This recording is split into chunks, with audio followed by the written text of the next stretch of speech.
sangat terkenal di Indonesia bagian timur, Wak. Nah, di cerita kali ini aku bakal ngebahas tentang kisah horor Wawa yang berhadapan langsung dengan si Suanggi ini, Wak. Keluarga besar. Dan pastinya bakal bikin kalian terheran-heran dan kesal. Jadi disimak sampai habis, jangan di skip biar kesal kalian tuh nggak setengah-setengah gitu kan. So gimana kisah lengkapnya, kita langsung masuk aja ke ceritanya.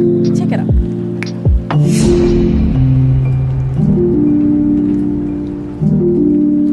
Oke, Wak, jadi kisah horor kali ini datang dari Wawa aku yang bernama Ali dari salah satu kota di Indonesia Timur. Halo Ali. Nah, Ali inilah Wak yang akan menceritakan pengalaman horornya bersama keluarga besarnya dengan Suanggi. Dimana kisah ini berawal dari kejadian yang terjadi sekitar tahun 2002 sampai 2003 gitulah. Nah, saat itu Om dan tantenya Ali, kita sebut aja namanya Om Erik sama Tante Lia ya. Mereka berdua ini pengantin baru, Wak. Dan baru aja akan pulang ke kotanya si Ali dari kota X. Kita sebutnya kota X ya, kita samarin. Nah, mereka berdua ini pulang kampung rupanya nggak cuma berdua aja, Wak, melainkan bersama seorang laki-laki separuh baya yang keluarga besar Ali pun nggak tahu siapa bapak-bapak ini. Tapi menurut Ali tuh lebih kayak ke kakek-kakek yang belum terlalu tua gitu loh, Wak. Tapi kita sebut aja lah selanjutnya kakek ya. Udah datang nih bertiga balik ke kampungnya si Ali. Lagi kumpul keluarga pula pasnya di situ, Wak. Nah, pas mereka bertiga nih datang, keluarganya Om Erik dan Tante Lia yang lagi pada ngumpul sambil makan di rumah nenek, kita sebutnya Nenek Hajah ya. Ya semua pada bingung lah kan, siapa bapak ini? Karena para keluarga tuh nggak tahu kakek ini nih siapa.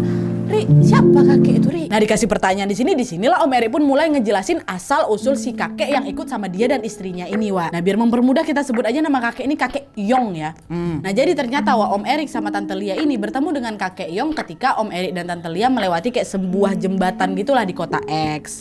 Nah, pada saat itu kakek Yong ini lagi minta-minta gitu, Wak. Nah, habis itu diajak lah ngobrol sama Om Erik. Nah, waktu diajak ngobrol ternyata kakek ini orangnya ramah kali, bersahabat kali lah gitu. Sampai akhirnya Om Erik dan Tante Lia ini mengetahui kalau si kakek Yong ini asli dari kota X, asli dari sana. Dan dia juga mengatakan bahwa dia ini tidak memiliki keluarga, anak sematawayang dan istrinya juga sudah meninggal. Sampai akhirnya kakek Yong ini pun hiduplah sebatang kara dan penghasilan yang dia dapat ini hanya ya dari meminta-minta itu. Nah, Om Erik dan Tante Lia yang mendengar cerita kakek Yong yang hidupnya miris sekali dan sebatang kara tuh jadi kayak kasihan gitu, nggak tega. Makanya itulah dibawa si kakek Yong ini ikut bersama sama Om Erik dan Tante Lia untuk tinggal di kontrakannya. Di kota X itu ya, bukan di kotanya si Ali, kota X. Dikasihlah itu makanan, disediakan tempat tidur yang layak. Dah kayak keluarga sendiri lah diperlakukan sama Om Erik ini baik kali. Nah, sampai beberapa hari kemudian tibalah waktunya Om Erik sama Tante Lia ini harus pulang kampung ke tempat si Ali ini untuk pergi dari kota X. Pindah total gitu, Wak, intinya. Nggak di kota X lagi. Nah, setelah tahu itu kakek Yong minta ikut. Saya ikut lah Erik, terserah lah, saya ini disuruh bantu-bantu apa atau kerja apa aja boleh lah. Yang penting saya ikut sama kalian, kata dia. Nah, karena mungkin waktu itu Om Erik sama Tante Lia juga nggak tahu nih kakek Yong ini harus kita taruh di mana. Kan dia nggak punya siapapun kan, sebatang kara kan. Nah, jadilah Tante Lia nih nggak tega. Udahlah sayang, bawa aja nggak kakek Yong juga balik. Nggak tega aku ninggalin kakek itu sendirian di sini sayang, kata Tante Lia. Akhirnya ikutlah betulan Wak itu kakek Yong untuk balik kampung sama Om Erik dan Tante Lia. Nah, itulah kenapa mereka pun pulang bertiga. Gitulah ceritanya, Wak, kata Om Erik kan. Oh, kata keluarga besar lainnya yang ada di rumah nenek tuh. Akhirnya dari sana keluarga besar Om Erik pun mengetahui lah tentang si kakek Yong ini. Dan setelahnya semua kembali lagi ke kegiatan masing-masing. Udahlah ketemu Kak Waya ya. Nah, setelah acara makan-makan selesai, semua keluarga Ali ini pun pada bubar nih, Wak, pada balik nih dari rumahnya Nenek Hajah. Dan FYI, Wak, rumah Nenek Hajah sama rumah Ali ini bersebelahan, Wak ya, cuman kayak berbatasan lorong kecil lah gitu. Sedangkan keluarga lain kita sebut aja salah satunya nih Pak D-nya si Ali, namanya Pak Hamid. Beliau ini juga kebetulan adalah seorang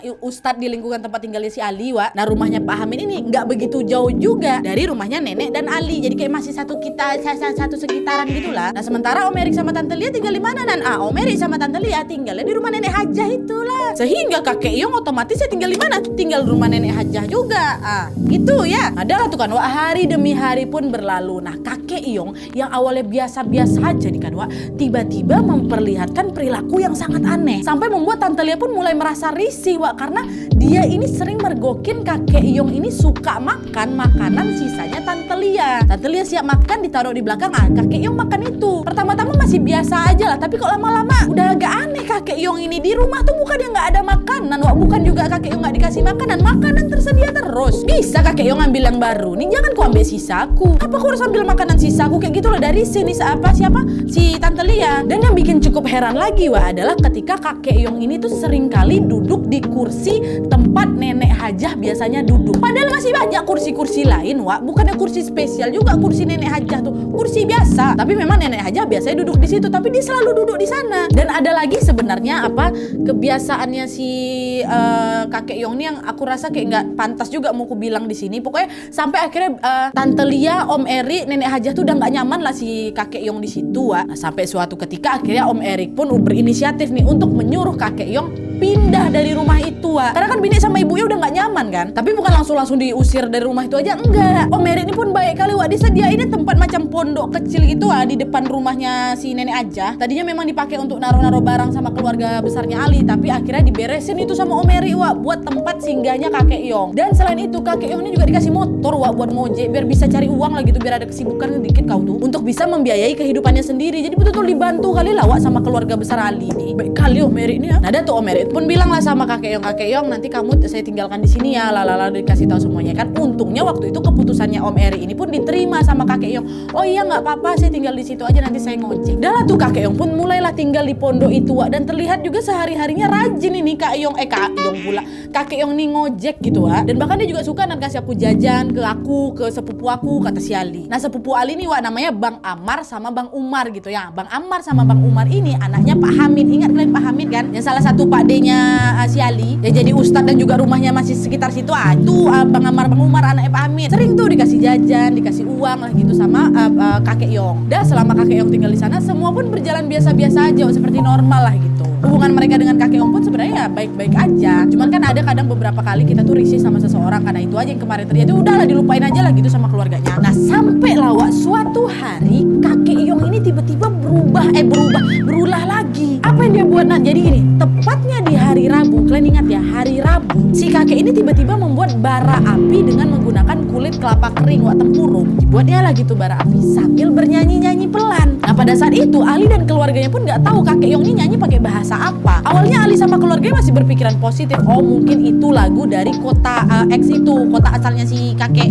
Yong. Jadi pakai bahasa kota X yang memang tidak diketahui sama keluarganya Ali. Dia nyanyi gitu Wak, di depan tempurung tuh, tempurungnya dibakar tuh. Nah, tapi Wak yang bikin keluarga Ali ini lama-kelamaan jadi curiga adalah kakek Yong ini selalu melakukan hal yang sama ini berulang-ulang kali setiap hari Rabu di atas jam 11 malam. Selalu di hari Rabu jam 11 malam ke atas dia bakar itu tempurung sambil dia bernyanyi depan pembakaran. Mau ngapain kayak gitu? Aneh kali ya kan. Nah, gara-gara udah agak meresahkan ini kan ditegurlah sama Om Eri. Kakek Yong, janganlah kakek main bebakaran di pondok itu. Pondok tuh buat dari papan kek. Takutnya nanti kebakaran macam mana. Nah, ini kakek Yong aku kasih tahu ya, daripada kakek main bebakaran, mending kakek main aja Vision Dream.